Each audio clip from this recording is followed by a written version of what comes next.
The Man Who Bought Alaska, The Secret War That Changed America. The night was so cold that even the ocean seemed to shiver. March 30th, 1867. In a dimly lit room inside the Russian embassy in Washington, D.C., two men sat across from each other on a polished wooden table. Candles flickered. Outside, the city slept. Inside, history was about to change.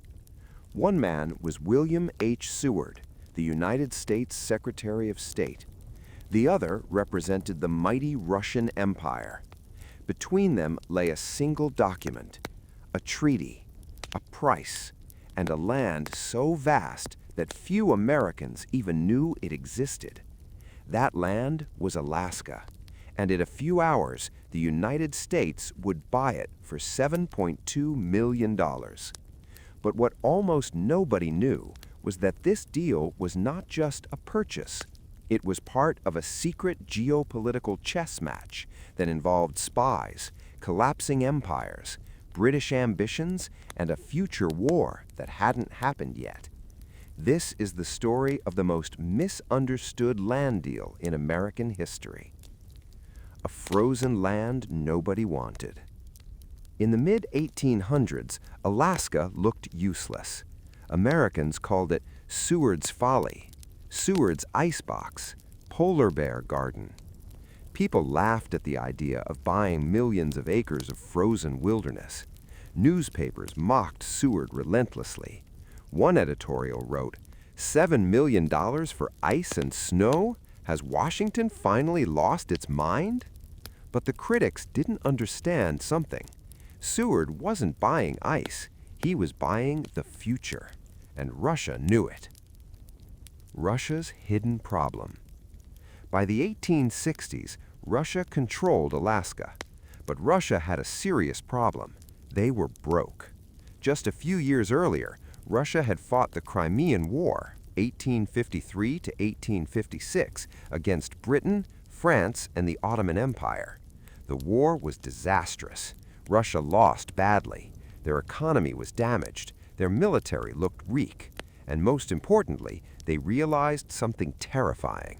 If another war started with Great Britain, they would lose Alaska instantly. Why?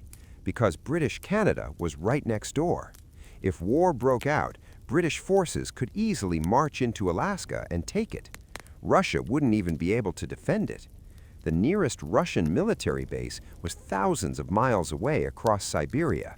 Sending troops would take months, maybe years. Alaska was impossible to protect. So Russia had two choices: lose Alaska to Britain for free in the next war, or sell it to the United States. They chose option 2. The American Visionary. William H. Seward was a strange man. He had wild hair, intense eyes, and ideas that seemed almost crazy. But Seward saw something most Americans didn't. He believed the United States would one day dominate the Pacific Ocean, and Alaska was the key. Look at the map. Alaska sits between North America, Russia, the Pacific, Asia. It was a strategic superposition. Seward believed that someday trade would explode between America and Asia, China, Japan, the Pacific Islands, and Alaska would become the gateway. But convincing Americans was not easy. The country had just survived the Civil War. People were tired. The economy was fragile. Why spend millions on frozen land? Still, Seward pushed forward. The Midnight Negotiation. The gold rush that nearly killed thousands. The first man to hear the news thought it was a lie.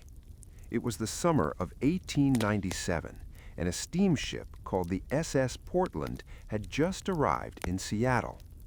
The ship carried something that would ignite a national frenzy: gold. Nearly 2 tons of gold sat inside wooden crates on the deck. Crowds rushed to the harbor. Reporters climbed onto barrels to see better. Miners stood proudly beside their treasure, their clothes torn, faces burned by wind and snow. A reporter from the Seattle Post-Intelligencer pushed through the crowd and shouted, "Is it true? Did you really find gold in Alaska?" One miner simply opened a sack. Inside were thick golden nuggets. The crowd gasped. Within hours, the newspaper printed a headline that would echo across America: "Gold, gold, gold, gold."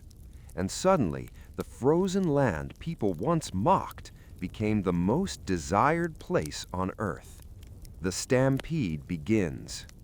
News spread across the United States like wildfire. San Francisco, Chicago, New York, Boston, everywhere people talked about Alaska. Men quit their jobs overnight. Farmers abandoned their land. Bank clerks emptied their savings. Teachers resigned. Doctors closed their clinics. Everyone believed the same thing: they were about to become rich. Within a year, nearly 100,000 people began the journey north. They became known as stampeders, but very few understood the truth. Reaching the Klondike goldfields was not an adventure, it was a fight for survival.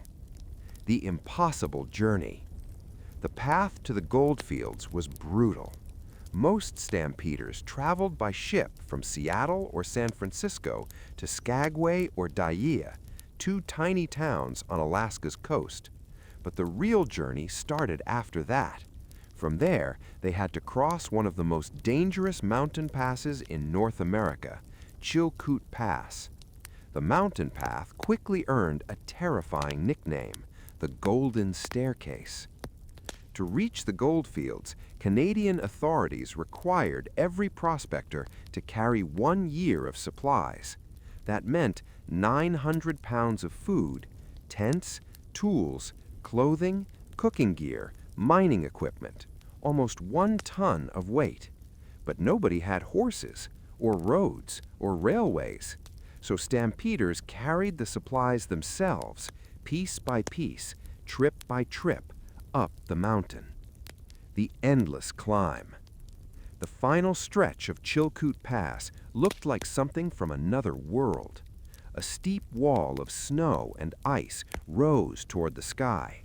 Hundreds of men formed a single long line climbing upward. From a distance, they looked like ants crawling across a white mountain. Each man carried heavy packs on his back, 40 pounds, sometimes 60, sometimes more. Most people had to make 30 to 40 trips up the mountain to move all their supplies. Imagine climbing a frozen mountain again and again and again for weeks. Some people collapsed from exhaustion. Others froze during sudden snowstorms. But the worst danger came from something nobody could control: avalanches. The avalanche of 1898. On April 3, 1898, hundreds of stampeders were climbing Chilkoot Pass early in the morning. The weather seemed calm, but deep under the snow, pressure was building. At 9 a.m., the mountain suddenly roared. A massive avalanche exploded down the slope. Thousands of tons of snow rushed toward the climbers. People screamed. Some tried to run, but there was nowhere to go. Within seconds, the avalanche buried more than 100 people. When rescuers